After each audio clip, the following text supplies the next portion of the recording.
In the spring of 1942, the Japanese High Command issued an unusual order. One American general was not to be killed. He was to be taken alive. His name was Jonathan Mayhew Wainwright IV. At that moment, the United States was losing the war in the Pacific. Pearl Harbor was still fresh. The Philippines were collapsing. American and Filipino forces were starving, sick, and surrounded. And yet, among Japanese commanders, one American officer stood out as a symbol that needed to be broken, publicly. Wainwright was the last defender of the Philippines. When Japan invaded in December 1941, General Douglas MacArthur commanded U.S. forces in the islands. Wainwright was his subordinate, a quiet, disciplined artillery officer with a long family history of military service. His grandfather had fought in the War of 1812.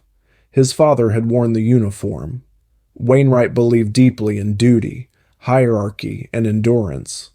As Japanese forces advanced, American troops were pushed back onto the Bataan Peninsula and the island fortress of Corregidor.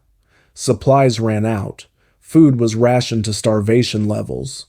Disease spread rapidly. Air support vanished. The situation became hopeless.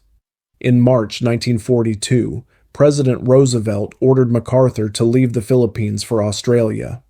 The decision was strategic, but brutal in perception. MacArthur escaped. Wainwright stayed behind. Command of all U.S. forces in the Philippines fell to him. Wainwright inherited an unwinnable war. From Corregidor, he watched Bataan collapse. On April 9, 1942, tens of thousands of American and Filipino soldiers surrendered. What followed became known as the Bataan Death March. Wainwright did not witness it directly, but he knew what surrender to Japan meant. Now Corregidor stood alone. Japanese artillery pounded the island relentlessly. Underground tunnels filled with wounded men, civilians, and nurses. Water supplies were contaminated. Ammunition was nearly gone. Wainwright walked the corridors daily, speaking to exhausted soldiers who could barely stand. He understood the truth before anyone else did. This was not a battle that could be won. It was a tragedy that could only be ended. On May 6, 1942, after a massive Japanese assault, Wainwright made the decision that would define his life. To prevent further suffering, he ordered the surrender of Corregidor, and, under Japanese pressure, the surrender of all remaining U.S. forces in the Philippines. He did not surrender himself as a defeated man. He surrendered as a commander responsible for tens of thousands of lives. The Japanese immediately recognized his value. Wainwright was the highest-ranking American general ever captured by a foreign enemy. Photographs were taken, statements were prepared. Japan intended to use him as proof that American resistance in the Pacific was finished. But Wainwright refused to play the role they wanted. He would not record propaganda messages. He would not denounce the United States. He would not cooperate.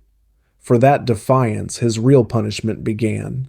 Jonathan Wainwright disappeared into the Japanese prison system, moving from camp to camp, cut off from news, stripped of rank, identity, and dignity. Years passed.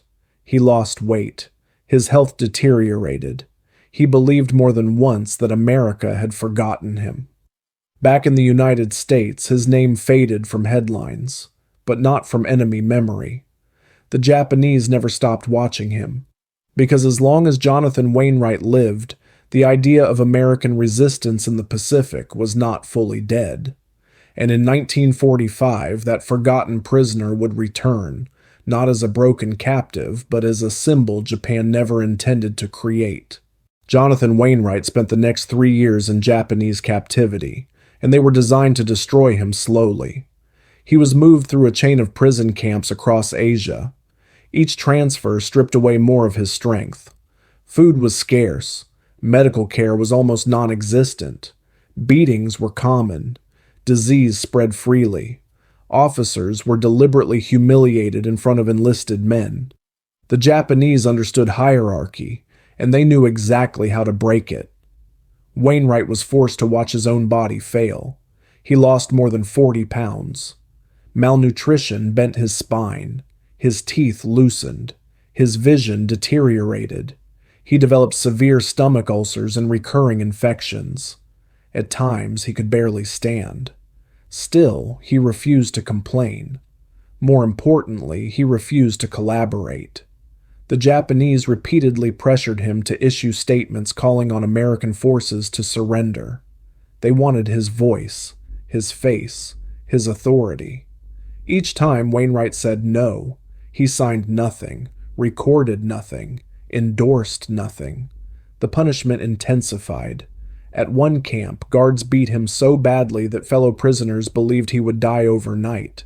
At another, he was placed in isolation for weeks. He was denied Red Cross packages. He was denied information about the war. He had no idea whether the United States was winning or losing catastrophically.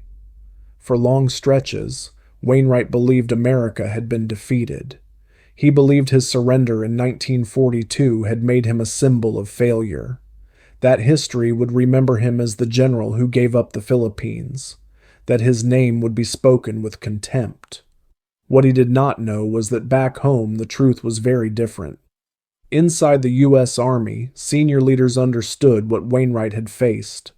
George Marshall knew the conditions in the Philippines had been impossible. So did Eisenhower. So did officers who had studied the campaign. Quietly, Wainwright was viewed not as a man who surrendered, but as a man who stayed. MacArthur, who had escaped, carried guilt of his own. He never forgot that Wainwright had been left behind to absorb the collapse. When MacArthur vowed, "I shall return," he meant more than territory. He meant his men.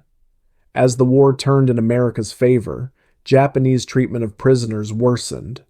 Guards grew more brutal. Rations shrank further. Air raids increased. Camps were moved again and again to avoid Allied bombing. Each move cost lives. By late 1944, Wainwright was barely recognizable. He had aged decades. His uniform hung from his frame. His captors still watched him closely, because they knew something he did not. The war was ending. In August 1945, after atomic bombs fell on Hiroshima and Nagasaki, the Japanese Empire collapsed almost overnight. Orders came down to cease hostilities. Guards fled.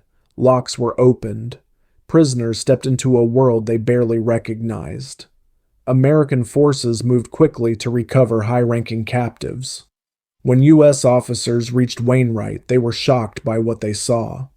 The man standing before them was weak, frail, and scarred, but unbroken. He saluted. Wainwright was flown to safety.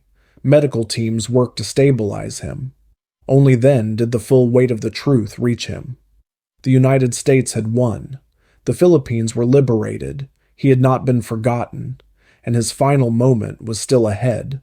In September 1945, Jonathan Wainwright returned to a world that had moved on without him.